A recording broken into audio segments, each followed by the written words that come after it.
As you are all aware, on April 22, 2025, Pakistani and Pakistan-trained terrorists belonging to the Lashkar-e-Taiba carried out a savage attack on Indian tourists at Pahelgam in Jammu and Kashmir in India.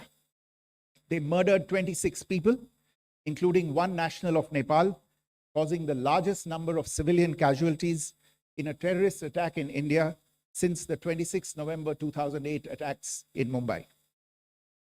The attack in Pahelgam was marked by extreme barbarity, with the victims mostly killed with headshots from close range and in front of their families. Family members were deliberately traumatized through the manner of the killing, accompanied by the exhortation that they should take back the message. The attack was clearly driven by the objective of undermining the normalcy returning to Jammu and Kashmir. In particular, it was designed to impact the mainstay of the economy, tourism, with a record 23 million tourists visiting the valley last year.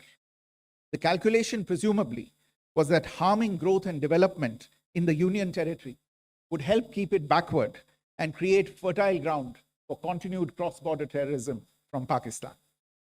The manner of the attack was also driven by an objective of provoking communal discord, both in Jammu and Kashmir and the rest of the nation. It is to the credit of the government and the people of India that these designs were foiled. A group calling itself the Resistance Front has claimed responsibility for the attack. This group is a front for the UN-proscribed Pakistani terrorist group Lashkar-e-Taiba. It is notable that India had given inputs about the TRF in the half-yearly report to the monitoring team of the UN's 1267 Sanctions Committee in May and November 2024, bringing out its role as a cover for Pakistan-based terrorist groups. Earlier too, in December 2023, India had informed the monitoring team about Lashkar and Jaish-e-Mohammed operating through small terror groups such as the TRF. Pakistan's pressure to remove references to TRF in the April 25 UN Security Council press statement is notable in this regard.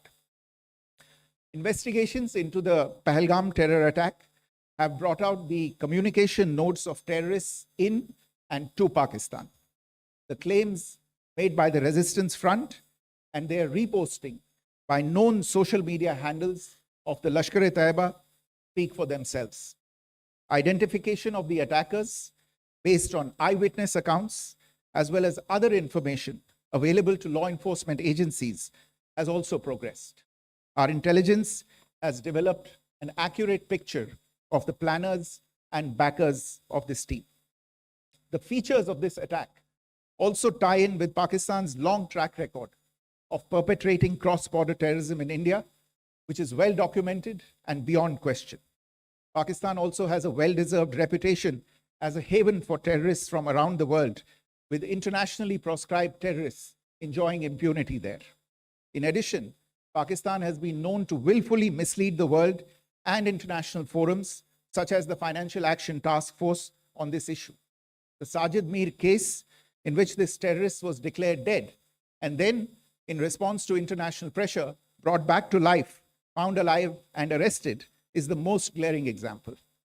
The latest attack in Pahelgam has understandably generated deep anger in Jammu and Kashmir and in other parts of India.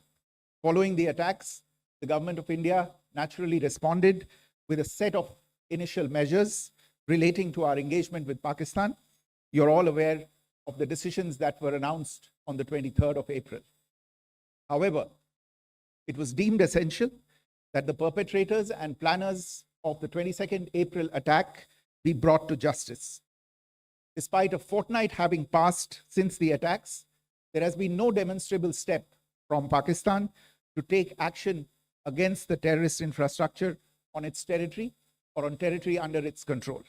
Instead, all it has indulged in are denials and allegations. Our intelligence monitoring of Pakistan-based terrorist modules indicated that further attacks against India were impending. There was thus a compulsion both to deter and to preempt. Earlier this morning, as you would be aware, India exercised its right to respond and preempt, as well as deter more such cross-border attacks. These actions were measured, non-escalatory, proportionate, and responsible. They focused on dismantling the terrorist infrastructure and disabling terrorists likely to be sent across to India. You would also recall that the Security Council on 25th April 2025 had issued a press statement on the Pahelgam terror attack, underlining, and I quote, the need to hold perpetrators, organizers, financiers, and sponsors of this reprehensible act of terrorism accountable and bring them to justice, unquote. India's latest actions should be seen in this context.